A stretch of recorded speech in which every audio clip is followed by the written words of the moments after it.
Well, hi, my name is Alexis Pletincks, and I've been a chorus teacher at a high school for 4 years now.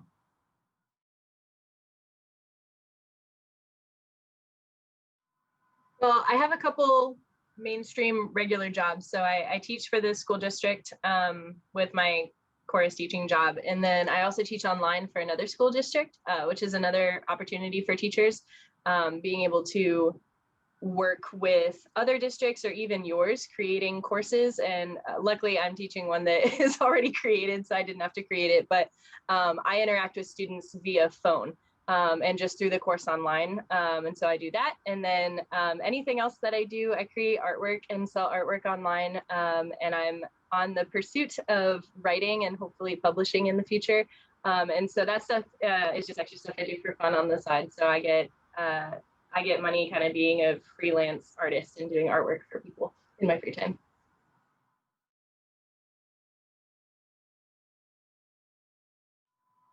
Okay, so the job of a chorus teacher varies from different schools depending on what the school needs. So sometimes a chorus teacher teaches not only chorus, but they teach a lot of other subjects in addition. That is very, very common.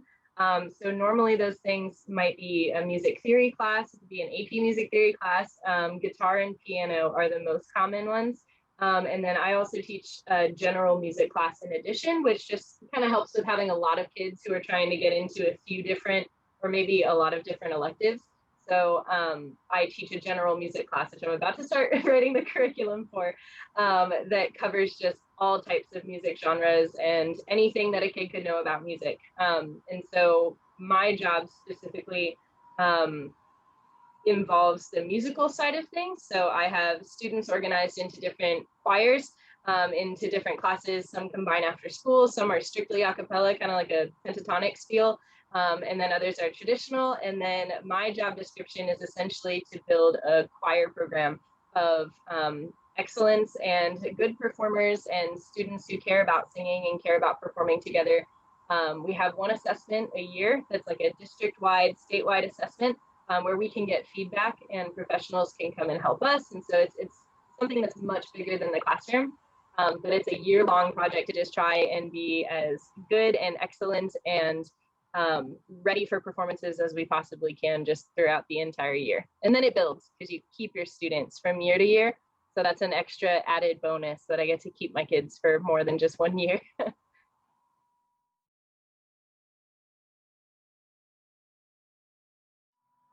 There's a couple different ways that you can go about becoming a teacher. There's I think the most formal way is going to a four-year college. When we're talking about music and choral music, I definitely suggest that. Whatever school, I went to Florida State University, and when I went, they started their method of music theory and their method of how they teach things. And so they start from the beginning. So sometimes for music education, the best way is to start at a university and then you get their entire program of education and everything they think that you should know before you leave. And so that was a four-year program at a university. There's also other ways that you can start teaching with just a certificate. And so I believe that teachers who pass the exam for their course specifically, so there's a music K-12 test that you can take. If I wanted to teach math, I could take the math test. There's a PE exam. If you can take it, you're technically, you know enough about the subject matter to take it, and then you have a few years as you're teaching that you can get your certification. Or maybe it's 1 year, it kind of depends on the place. And I didn't go that way, so I don't know as much information about that route, but I have multiple friends who started teaching and then were able to get their official teacher certification within the first like 3 years of teaching. So that's an option if you kind of want to get into the classroom and figure it out. And then I have a lot of friends who went to a community college because of money, and they were able to get their prerequisites out of the way, especially for main degrees like I'm trying to think like a math degree or a science degree or any of those education degrees. You always have prerequisites, where for me that was prerequisites on music theory and sight singing and how to teach band if I have to and like that kind of thing. But for other educators, especially like elementary school, who teach everything, there's a lot of regular prerequisites that you have to get done that you can normally take at a community college. And then you might transfer to a school that will send you into an internship. But I know in our area, we have a lot of major universities like Florida State and University of South Florida that have smaller campuses inside the smaller towns, which is pretty cool. So I've had some friends do that as well. It's just a cheaper way to stay at home, but still get the same education.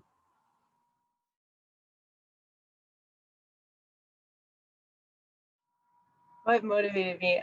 There was one moment in my 8th grade year. So for chorus, for people who aren't familiar with choirs, almost every state has a mass choir event that happens once a year. It allows middle schoolers and high schoolers to um, audition to participate in an ensemble made up of the best students from that state. And so for us, it's the Florida Music Educators Association puts it on. And so my dad was my chorus teacher, and he signed me up and he was like, you got to do this, you got to do the audition. It's a great experience. And in 8th grade, I did my first all-state chorus. And I remember sitting way in the back of these 300 middle schoolers, and they sounded amazing. And I looked at the director and I just thought, I want to do that. I want to do whatever she's doing. She's up there conducting and leading rehearsal. And I just said, I want to do that, or I want to do whatever allows people to get to that, like whatever allows people to get to this point, I want to do that. And so I think in my 8th grade brain, it made sense that teaching would have been the next step for that. So I just knew in 8th grade, I was like, I want to be a teacher. And luckily I had a lot of really good teachers in middle school and high school who were really good at building relationships and just good at connecting with students and making it exciting to learn about things that you normally wouldn't be excited to learn about. So I like to think that if a math teacher can make you excited about learning math, then they're a good teacher. Like they know what they're doing. So I kind of knew pretty early on, but I had a lot of opportunities to teach other kids in my class and teach tutoring on the side and that kind of thing. And I kind of picked up a knack for figuring out ways that people learn and figuring out how I can best serve the people around me. And there's been so many other things that I've loved about teaching that I didn't know I would love, or that I didn't realize was involved in teaching, which I'm sure we're going to talk about at some point.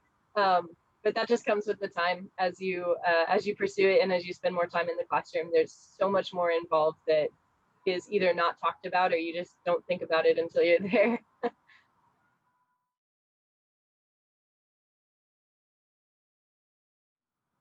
I think when you become a teacher, you kind of decide how much you want to interact with the people around you, or especially in a public school, interact with how many educators are around you, or administrative staff, or even students. You kind of have control over that. For me, and speaking from a course teacher perspective, the bigger the community, the better off you're going to be. Not only learning from people, but also mentoring towards newer teachers. So for me, I'll see about 100 students a day. A lot of those kids come 2 or 3 times to my classes, so I'll have them multiple times a day, and I interact with those kids primarily. Or I'll come to school, go straight to my classroom, and it might just be a day that I only see my kids that day. But especially in a music classroom and in a music community, whether that's within your school or within your district or statewide, there's a lot of communities that I've involved myself in, which is really helpful. So I collaborate with my band director a lot. Not even really concert wise, but just as a person and as a teacher. So there have been many days that were just rough, that I've run into her office crying and she's like, all right, sit down. And moments like that where I can go in and have that community. So I interact with her.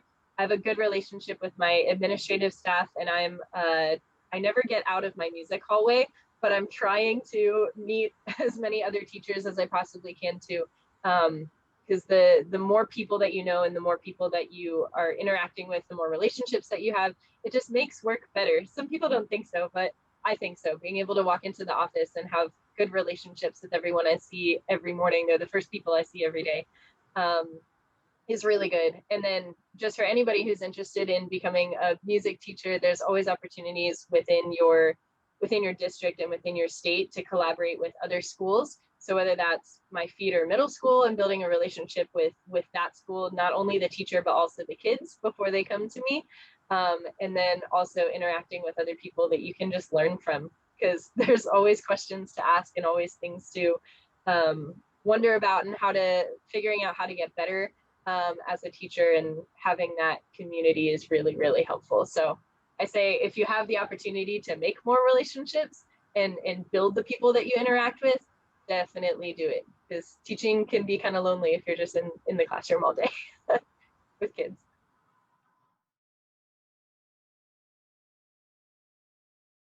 Yes. When I talk about teaching, the biggest thing I talk about is it's a people job. It's a people job, and not only are you teaching, you're teaching students and you're teaching kids, and especially as teaching kids, you're teaching them how to be people, and how to be respectful people and how to be kind people, and that's a big thing for me in my classroom.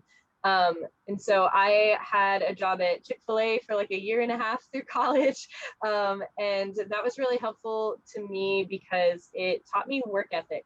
And I was instilled with a really good understanding of work ethic when I was growing up. And my dad has always been a hard worker, and my mom's always been a stay-at-home mom and has always taken such good care of us. And so I always saw people working hard. But for me, that was the first time that it kind of like the rubber hit the road, and I had to get up and go to work even though I didn't want to, or I had a day full of classes, but I had to work from 6 to midnight, and I just had to because I needed to make money. And I started to feel that sense of ownership, ownership of the money I had, and then ownership of like, I just worked the whole day, and like I'm going out and doing something that's productive, and that was helpful to me. But I also had other jobs on the side. I babysat for the summer before I started teaching, because it was too short of a time to get a job at like Chick-fil-A or somewhere else, because they don't really hire people for 2 months. And so I babysat with a family almost every single day. And it was a cool situation where the family was still kind of there, but they were working from their house. So I had the chance to work with little kids and interact with little kids before I even had, my job figured out. But also build relationships with adults, which is important as a teacher, even if you don't feel like an adult. But through Chick-fil-A, that, and then I tutored on the side as well in high school. And that was a huge opportunity for me to learn how to teach. Just having someone one-on-one say, you explain key signatures or any music theory subject, and they go, well, I don't get it. And so you, in the split second, have to figure out a different way to teach it so that they understand. And like, that's teaching. If anything is teaching, it's that. So I definitely had a couple of those jobs leading up, and luckily I was very fortunate. I didn't have to keep a job the entire time that I was going through college. But my time at Chick-fil-A and my time tutoring and my time babysitting allowed me to build healthy and professional relationships with people, handling how much I get paid, handling how much I'm willing to work and how much I'm able to work, and how much time I'm able to give to the people that I was working for. And navigating that was a good thing to start figuring out before I started teaching.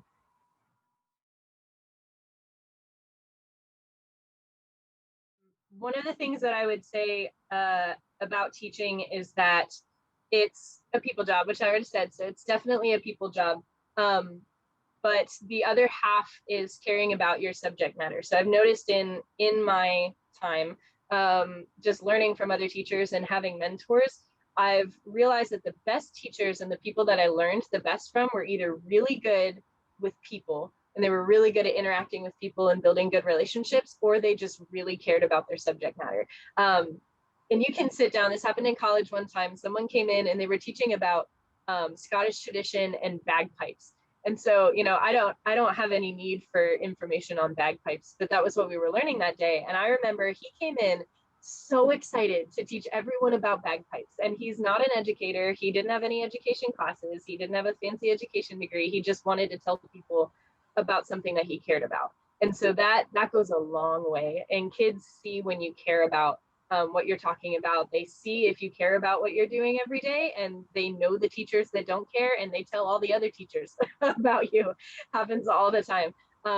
But I think the biggest thing is being able to build relationships with people, healthy relationships with people, and having the ability to exude characteristics like patience and grace. I run my classroom on a lot of grace and a lot of patience, and just a lot of community building and relationships with the people around you, and understanding that like it's not all about you. It's not all about whatever you're going through that day. It's not all about you, because we still have to come together and create a collective piece of art, or a collective piece of music, or a collective sound. And so regardless of how your day went, regardless of how my day is going, we still have to get together and put that together. So I love when I see teachers who are really good at building relationships with other teachers and having good, honest conversations, but also teachers who tease kids and give them nicknames and have a great time and enjoy coming to school every day. And so when I think about someone coming into an educator's position, I always say, like, if you don't care about it, don't do it. Because there's a lot of people who care about teaching a lot, but it's still hard. And even if you care about teaching, and if you eat, sleep, and breathe education, and you love students and you love people, it's still a really hard job. So I think if you don't care about the people in your classroom, or you don't care about furthering the education of whatever subject matter you're teaching, you're probably not going to like it. There's a lot of moments you don't like it, even when you do love it, if that makes sense.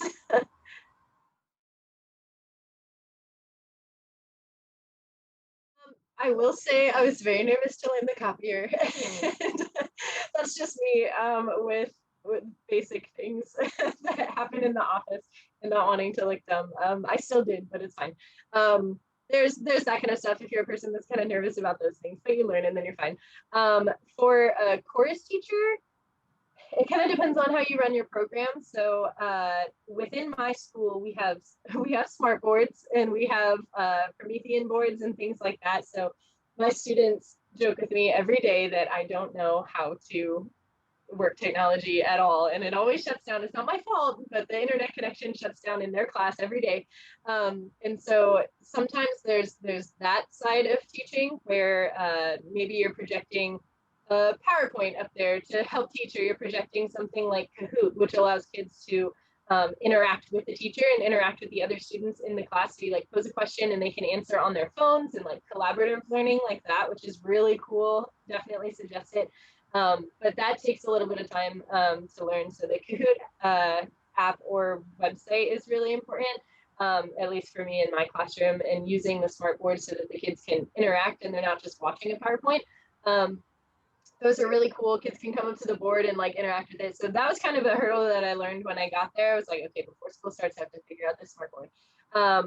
But in addition, there's whatever your school district has is going to give you some sort of website where you're going to take attendance and all that stuff. That's a big learning curve as well. But as far as just being a teacher, you kind of control what you use. So personally, I like to have kids as involved and interactive as possible, and engaged as possible. So bringing them in with those online games where they can answer questions on their phone and it pops up on a screen or something like that, or creating PowerPoints that are interesting, talking about music in movies and talking about basic things that I can just teach them with notes, but I can also show them how it shows up in the movie Tarzan and things like that. So I put in a little extra time to make sure I can put together PowerPoints really well, or I can use new websites or new software that people use to help make teaching easier. Some people use things like Sibelius or Finale to teach their kids how to perform, how to compose music, which is really cool. It's a good opportunity for kids to interact with that, but it's all along the lines of what your school is able to provide for you, or what you're able to provide through your own funds, or what you can do. But other than that, it's kind of really up to you how much equipment you use. But I did want to say, on the side of teachers building classrooms, especially elementary teachers, I follow a lot of elementary teachers online and kind of watch their journey of their classroom. And a lot of teachers spend their own money creating, having the equipment for their classroom, especially elementary, having blocks, books, all those kind of things. And it's easy for you to spend your own money. But I started doing an Amazon wish list last year, which was incredible. And teachers do it now where they say, these are the things I need for my classroom. I'm not going to be able to buy them until I get my school funds, which don't come until September or October. And then you're already halfway through the first semester. So I created the equipment that I needed for my kids. So they needed, we needed like whiteboard surfaces so that I could sing them a line or play them a line on the piano and they could write it down, and like teaching them dictation and ear training and like things that are really important. But, you know, we didn't have those things at school. So I reached out to my community and a community of teachers on a Facebook group that just supports teachers in my county.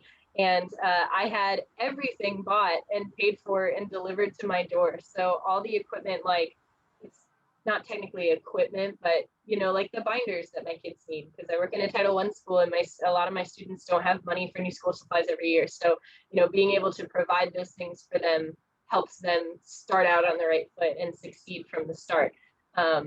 So that was, the Amazon wish list was a huge opportunity for me to get the equipment that I knew I wasn't going to be able to get until later in the year.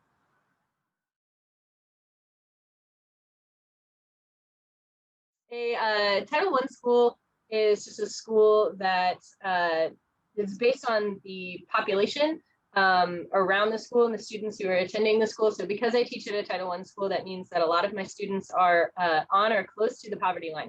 So a lot of my, just typically where I live, a lot of my families are migrant families. A lot of my families have students who are working to support their parents or working to support their families. I have students who come to school and then they have to stop coming to school because they're taking care of siblings because both their parents have to work. There's, you know, endless family situations that we see just on a day-to-day basis. And with the low economic status sometimes comes with a lot of other issues just in terms of the child not having a good environment to learn in or a good environment to grow in. And so that adds, you know, where the pressure is not on the parent to raise a child with this expectation and this level of respect or this or this or this, and I can go on and list it, where the parents aren't always available to do that. The expectation kind of falls on the teacher to continue teaching those lessons. So it's an incredibly amazing environment, and it's also incredibly difficult. And I didn't grow up in a Title I school. I didn't grow up in kind of the household that a lot of my students grew up in.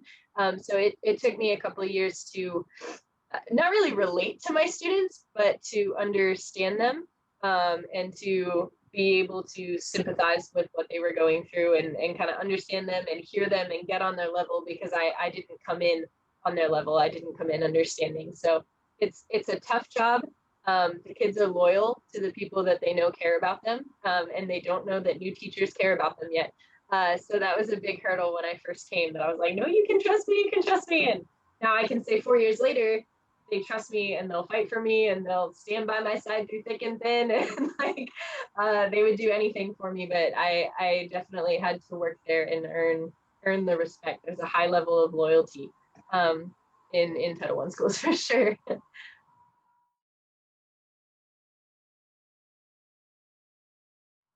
I would say, again, it depends on what type of teacher you want to do, or what type of teacher you want to be. The things that you want to involve your kids in, a lot of it ends up being opportunities for the kids. So when I do travel, it's sometimes for my students to have opportunities to build relationships with like other schools. So we do what we call a choir exchange every year. And so I collaborate with another high school choir. We learn all the same music separately, and then we get together for one day and we play games and we interact, and it kind of helps the kids realize, oh, like these kids at this rival high school are actually really nice. And they're just people and they're just chorus kids and they love music like me and we're a lot alike. And so it teaches kids that like people are a lot more like you than you think. And so, you know, we'll take field trips like that. We have assessments, so we'll go and perform and get ratings and feedback, and we'll have field trips. And then we try to take our kids to a theme park at the end of the year as like a celebratory end of the year trip. So we've been going to Universal and Islands of Adventure for a few days at the end of the year. So there's that commitment. where you're traveling with students, but I also have a couple conferences that I travel to, which are professional development for me. So within the Florida Vocal Association, which is over, all chorus teachers in the state of Florida, we can be a part of it for professional development reasons, just community reasons. There's a lot of opportunities for leadership to serve your district and serve the people around you, but it's also how we go about our assessments as well. So it's through the Florida Vocal Association, and the Music Educators Association in Florida also puts on a conference. So in the summer, I'll go in a couple weeks.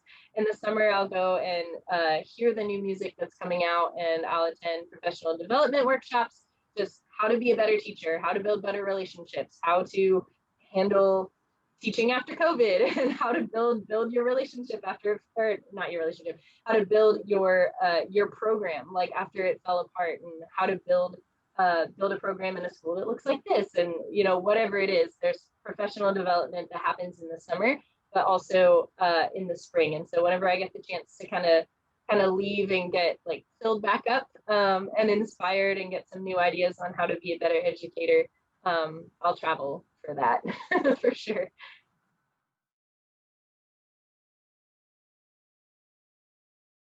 Yes.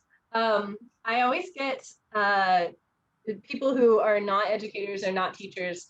I get a stark difference between, oh my gosh, I don't know how you teach high schoolers. And then other people who are like, I would never teach anyone other than high schoolers. Because there definitely are pros and cons of both. I'll start with the cons so I can end with the pros. I think the cons, especially as a young teacher, sometimes it's a little difficult coming in and you're 21 and you're 22 and you're younger than their older siblings. Now, you never have to tell them how old you are. I did, but I don't know, I did. It's kind of a personal choice. But being able to make that separation between, wow, you almost could have been a freshman when I was a senior in high school. So we're close enough that we could actually have been friends if we were in high school at the same time. Being able to build that just level of respect and understanding, professional understanding that there's a difference between you and and your teacher is good. But if you're able to come in and create that boundary from the start, and come in with a lot of professionalism, and be able to gain that respect, that you know what you're doing and that you care about it, and that you're not here for any silly business and you're here to educate, then I think that's a way that you can kind of get around it. It worked for me. There's a pro in there where the students relate to you a lot more because you're on their level and you're kind of, in their generation. I'm on the cusp of millennial and Gen Z, so my kids are now not in my generation, but I definitely see the pros in being able to relate to them. Teaching high school is hard because they're becoming people, and a lot of them are old enough where they're handling their own money and they're working jobs and they're functioning as full-grown adults. And I have students who have been living alone. They don't live with their parents, or they live alone, or they're trying to live with friends. And so what I see a lot of the time is real life situations happening to people who are still kids, but think they're adults. So I think when you're teaching older students who have already been in a part of their life where they have to come up with their own belief system and come up with how they feel about the world and what they believe about the world and what they don't believe about the world, I think that's really hard to kind of walk into their life at that point in their life. And you might butt heads a little bit as you're trying to grow them, but they feel grown already. And so it's definitely an interesting age. But in the same way, that's also why I love high school. So like I said, I babysat. And the funniest thing about babysitting is that I would see this 3-year-old little girl, and I loved her to death, and she was adorable. But when she would throw like a temper tantrum, I would want to reason with her and have a conversation as to why it's not acceptable for her to act that way. But there's only so much that you can explain to a 2 or 3-year-old that's not acceptable. You can say it's not acceptable, but I knew that when I was between a middle school job and a high school job, someone fell into the middle school job and was sitting on it until they got another job. So I wasn't able to get the job that I wanted at the time. But when the high school opportunity opened up, I realized that I would have the chance to speak into kids right before they become adults. And I'd have the chance to have real life conversations and real deep and honest conversations with kids about life and just the real things that are happening in life. And what I think is going to be my theme for my classroom this year is just life happens here, because that's what teaching is. Like, kids come in and their parents decided to get divorced the night before, and you have to walk them through that. Or they come in and they just got broken up with and they're sobbing uncontrollably, and you have to walk them through that. Or you know, their dad lost a job and they don't know where they're going to live. You know, like, I could go on and on with all the life situations that happen.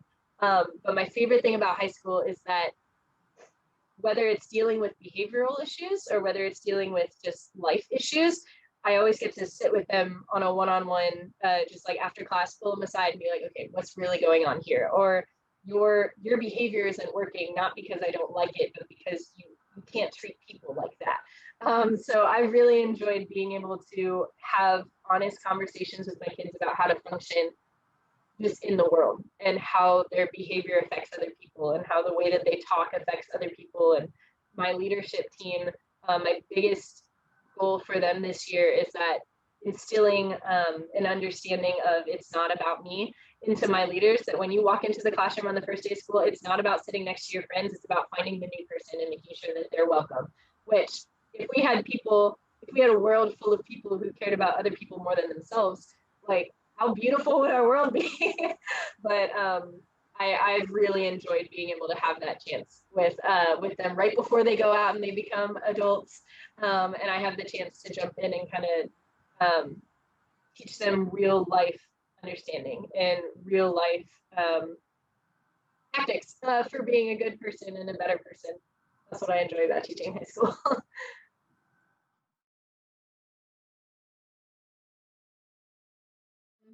I think I come from a very skewed perspective because I'm single. I live on my own, so I'm not supporting anybody. But I also come from a lot of understanding in that my dad was a teacher.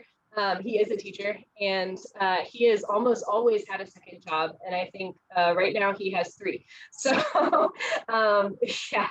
So teaching, depending on where you teach, it varies drastically. So between the 3 counties that are kind of adjacent to each other where I live, it depends on where you live, but I know that where my dad lives makes a different level of income as like a starting teacher than I do. And now that's changed in the state of Florida, so that all incoming teachers are kind of making the same base. So that might be a little different in the future, but for me, I will definitely say I struggled a lot at the beginning. I also didn't really know how to handle money when I first started. So being able to budget for rent and my car payments and gas and groceries and those things were really difficult for me for the first like 4 months. I was behind on paying things until I kind of got my feet under me, and then I figured it out. And so now I'm in year 4, and I can see where there are moments in the year where I would like some extra money, and I would like an extra income. I would say that it depends on how you want to live, and what type of lifestyle that you want to live. I'm able to rent a 1-bedroom, 2-bathroom place, and I've been here for 3 years now. But it's a place that works with my salary and what I get from school, and so I normally am not in a pinch where if I don't have income from my second job or my art business or anything like that, like, I'm not going to be okay. So I've found that I've pretty much been okay for just supporting myself. But I think the biggest issue that I see with other families and other educators is that they're also supporting other people, or they have a kid. And so sometimes when I think about it, I would love to be a foster mom, and I've thought about that before, but then I think on my salary, I don't know that I could be a foster mom. I don't know that I could support someone in addition to me. I think a lot of other things would have to change. So I know that watching my dad, he's always had a church job. He's a music minister as well. So he teaches, and then he also has the income from the church. And then we both teach the same course online. So as an online teacher, it's really nice to every now and then get, the payout for the students that I completed in that course. And that was a really good, just a nice little bonus for me to have some sort of savings or allowing me to go places in the summer and have a vacation when I'm on vacation. But I think that a lot of teachers end up having a second job, or they're married to someone who is also working. I don't know a lot of families that just live supported on a teacher's salary. I think there's normally a lot of other teachers, but again, it's how you want to live. It might be tight. Teachers are notorious for not having money, but there's definitely ways around it, and it depends on what type of lifestyle you want and what you want involved in your life and how much you want a vacation and on your time off.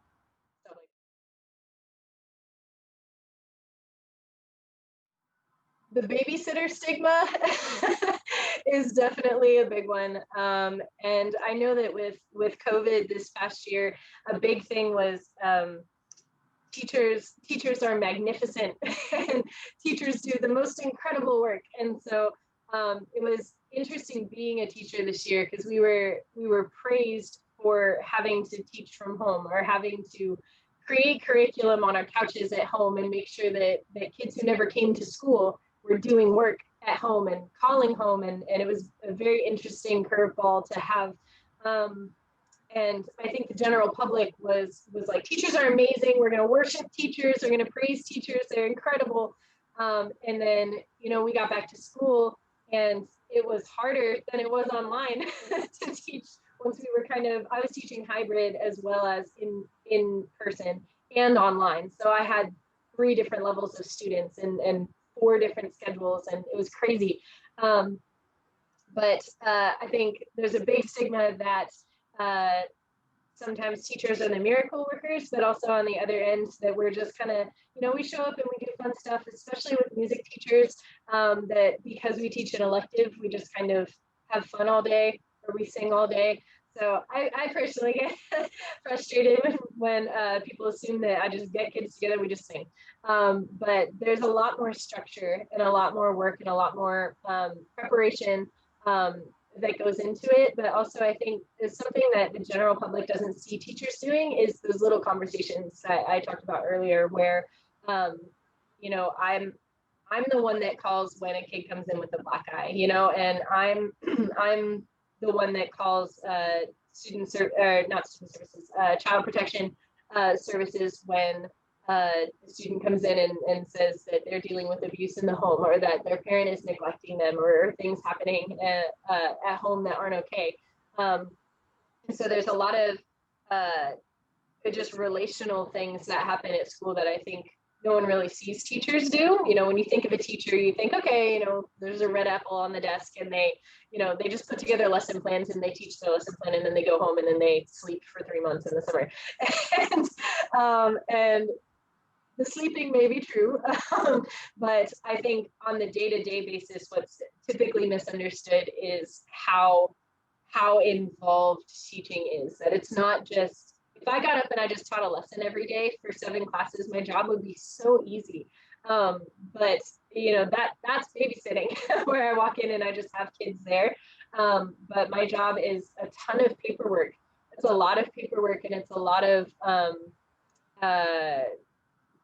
people skills and building people, and that takes a lot. And it's a lot of interacting with kids on different levels where they're coming in, storming in because they're angry or they're sobbing because they're devastated, and handling things like that while also teaching, while also handling the kids who are not succeeding in your class, while also stopping bullying and calling on that kid that came in with a black eye. And so there's a lot of multitasking and there's a lot of levels to teaching where in reality, I see my kids and my students, I call my kids, I see my students more than I see anybody else literally in my life. And I'm not married, so it's not like I see my husband, so I see my kids more than my friends because I see them 5 days a week for multiple hours. And so that's a very involved job, and it's not just teaching. It's not just being able to have a pretty classroom and a good lesson plan.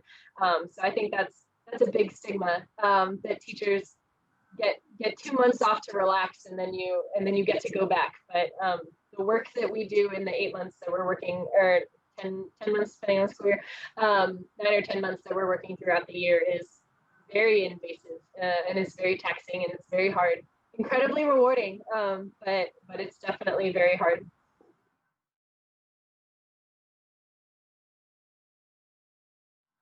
I feel like it's stereotypical to say the kids, but it is. It's the students for sure, and I've always been a people person, and I love building relationships with people. I love making people better, in any chance that I can, and I love serving the people around me. And so I have a lot of opportunities, like through my church, and being able to like serve people in my church, or serve my friendships, or serve the people in my community in different aspects. There's different ways that you can pour into people, but I think teaching is really unique in the way, especially as a music teacher, that you have the kids for multiple years. So I have kids now that I just graduated my first 4-year class. Those were the students who were there when I first got there as a first year teacher. So they not only saw me grow, but the aspect of doing life with these kids for a very pivotal time in their life, where they're figuring out how they feel about people and how they feel about the world. Being able to walk alongside them through all of those things that are happening in their life is incredible. And someone had spoken to me recently about earning the right to speak. And I can't remember who it was or where it was, but they were talking about earning the right to speak into the lives of the kids that you have. And so as someone who loves building relationships with people, I love earning that right with anybody. So I love being able to build a relationship with someone where, our voices matter to each other, and what I say has impact, and what I say has respect and a listening ear. And so it's really cool when you start to see students trust you. And so I always say it to my friends. I'll come home one day and I'll be like, oh my gosh, this kid, I'll be like, I got him today. And that's kind of how it works. You'll have one moment with a kid, and you just realize they trust you.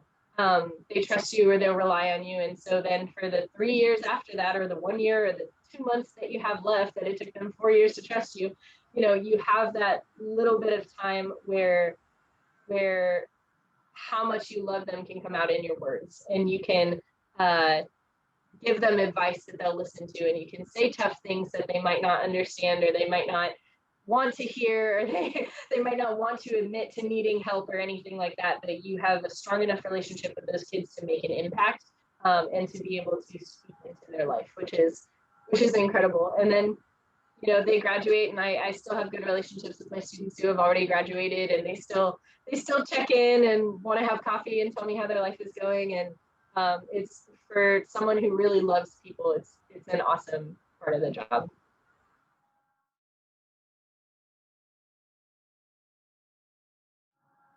One thing I did not realize was the amount of paperwork that goes into teaching when I first got there. And so depending on your administration, depending on the expectations of your school, you might have an expected schedule of lesson plans that you need to put forth. And if you're anything like me as a music teacher, once I start teaching, I do a lot of organizational stuff at the beginning of the year. So I have a general track of what I want to teach.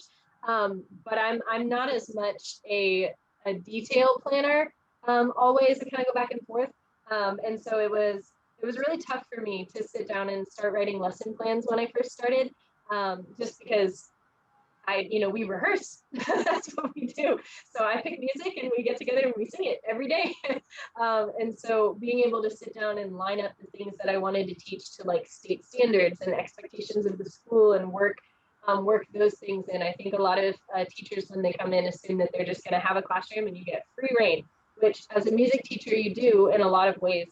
But within the community of the school and whatever the school is trying to push, there's going to be whether it's like wicker strategies, or strategies for compartmentalizing information, and like summaries and like paragraphs. Like I've had to do paragraphs with my students, because it's a school-wide learning where we're trying to make our kids better writers. So like in my class they're writing, and in my class they're doing different things to help other classes. And so even coming in, you're a part of a community that you have to bring other things into your classroom. And so whether it's that or doing turning in lesson plans, writing lesson plans, figuring out how your year is going to be structured, or doing field trips and doing all of the permission slips and applications for money and applications for a bus and permission to do the trip and talking to parents and like all that kind of stuff. There was a lot of paperwork that I'd say to my kids if they came into my office. I'd be like, I have so much paperwork, you don't even know. You don't know the teachers do paperwork. You think I just get up there and I teach all day, but I don't. Like, there's a lot of extra time that's taken doing things like that, with IEPs, and student learning goals, and making sure that all of your students who have any sort of learning disability are getting all of the needs, or getting all of their needs met. That's a whole nother pile of paperwork. And so there's a lot behind it that's more statistics and organized planning that I think a lot of people don't really think about in teaching. And then I think just on a bad day, I struggle with the relationship aspect, because the relationship part is the most important to me, and building the relationships with the kids. But I also work with high school girls. So when you work with 15 and 16-year-old girls, there's a lot of drama to weed through. And there's a lot of things that are big in the eyes of kids that will not be big to them in 10 years, but they don't know that. So being on the outside and trying to navigate those really tough days where my students like don't want to work, or they're just at capacity, or they're angry, or they're lazy, or something like that, dealing with the moods, and still being able to do your job well while loving them well, while also handling classroom management, and behavioral issues in the classroom, was really tough for me as well. So it's taken a long time for me to kind of figure out where to put my foot down and how to put my foot down, and assert that classroom as my classroom, and I'm in charge. And especially when you're 22 and the kids are 18, it's a little tougher. So, but we're getting older, so.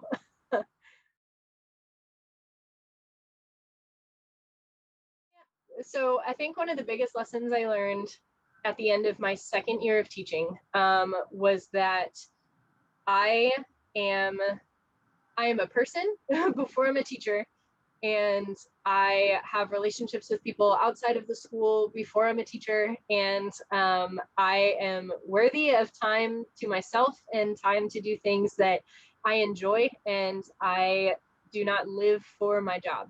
And so within the first and second year, I'm trying to be the best at what I do, and I'm trying to be the best teacher that I can possibly be. And I remember getting to the end of my second year, and everything was thriving. And my school was thriving. My kids were thriving. We were like passing not world records, like school records for like ratings for my choirs. And it was a really good year. But I was in a planning meeting for the next year, and I just started crying with, I had a second teaching job at the time where I was teaching a community choir. And I just started crying because I was already overwhelmed for the next year. And they asked me, they were like, are you gonna do less next year? Are you gonna do less and kind of back off because you seem overwhelmed? Like, that sounds like what you should do. And I said, no, like, because we're doing it. Like, we're really good. Like, we're really good, and my program's growing, and I'm getting really good at my job. And so I had this mentality, which, silly me, I crashed not soon after that.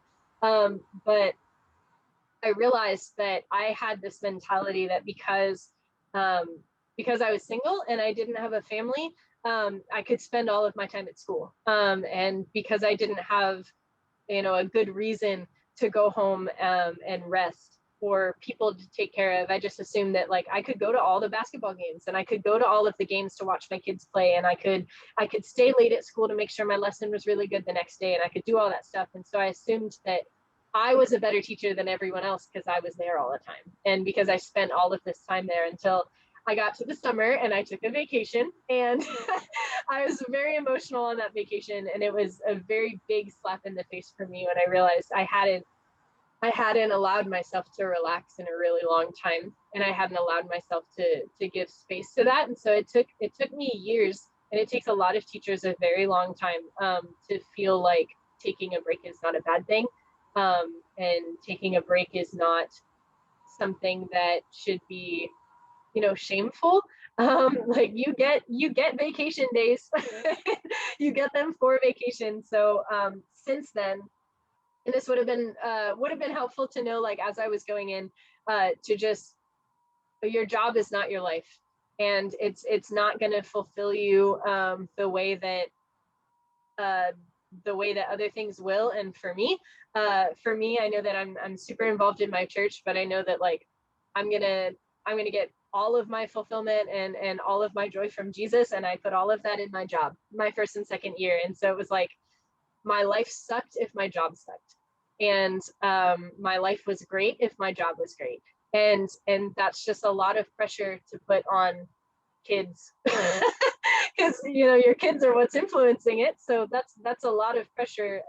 My joy and me loving my life and enjoying the things that I'm doing, putting all that pressure on a bunch of 16-year-olds is a lot.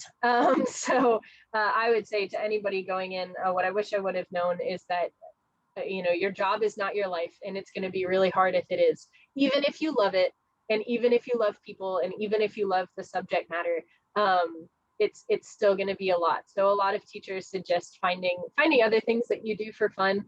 And so, you know, in my fourth year now, especially with COVID, I was really good at disassociating and leaving work at school. And so I would, you know, leave my laptop at school, and when I'm done, I'm done. And it really helped me to maximize the time that I was outside of school, whether it's spending time with friends or making artwork or going places and traveling, or I live really close to the beach. And so I go to the beach all the time, and it's making sure that your life is not consumed by the 10 months of it, because you'll get to summer and you won't know who you are. And that's happened a few times for me. And that's really hard. So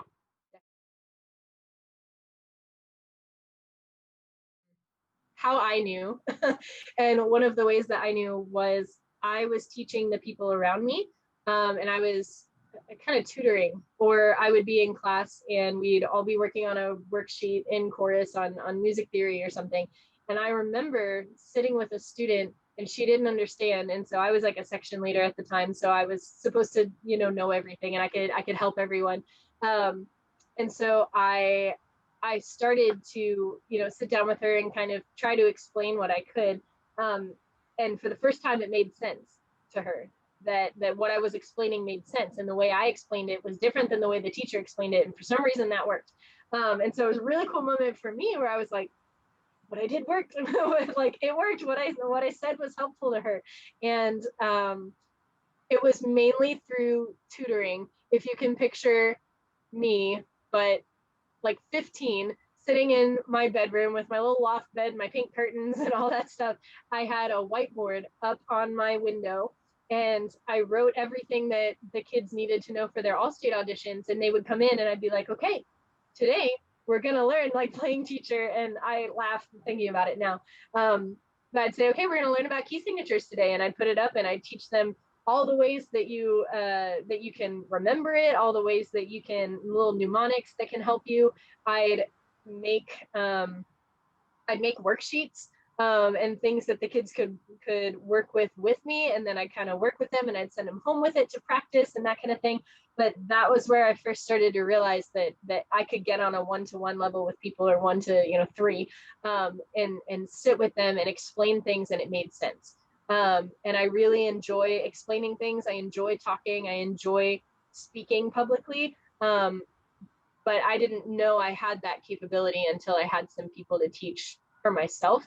So I think for people who don't have the chance to have an internship, which interestingly comes at the end of your education career, so you can go through the entire education degree for like 3.5 years and then get into a classroom. So lucky for me, they put us in a classroom our first year. And we weren't even teaching, we were just there. So I was there grading papers, actually. I was there grading papers, and I was organizing the uniform closet, but I saw the classroom and I saw the kids, and I got to interact with the kids, and that was really helpful for me. So when I think of people who are maybe even in high school, or college, or maybe later, get into a classroom to observe first, or get into a place where you can observe and you can take in the environment and take in, you can watch the teacher and how they respond to things, watch the teacher and how they react to unexpected things happening, because teaching is so unexpected. It's different every day and you can never prepare for literally anything. But how do they deal with people? How do they handle conflict? How do they handle disagreements in the classroom? How do they handle bullying? How do they handle all those kind of things, and kind of get a feel for it? Because if you like being in the classroom, you're gonna like running it. But if it's something that I know a lot of people that would not like to spend a day with high schoolers, and would not like to spend a day with kids. And so I think either being in a place where you can observe and you can be a part of something like that and just kind of watch it, or in the other case, I think tutoring is a really awesome opportunity to see if teaching is something that's comfortable for you. Are you comfortable being the one who's talking the most?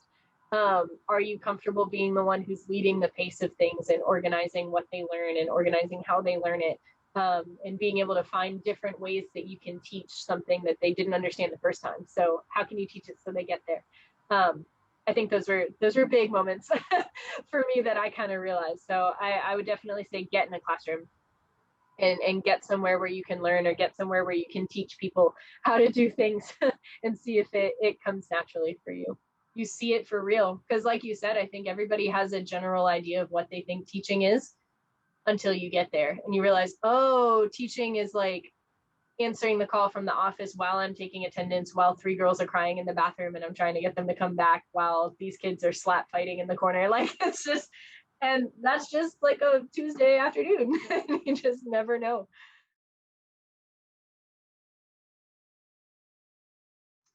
For general career seekers, I tell my students that, you don't have to know exactly what you want to do, or exactly where you're going to go, or exactly how your entire life is going to pan out.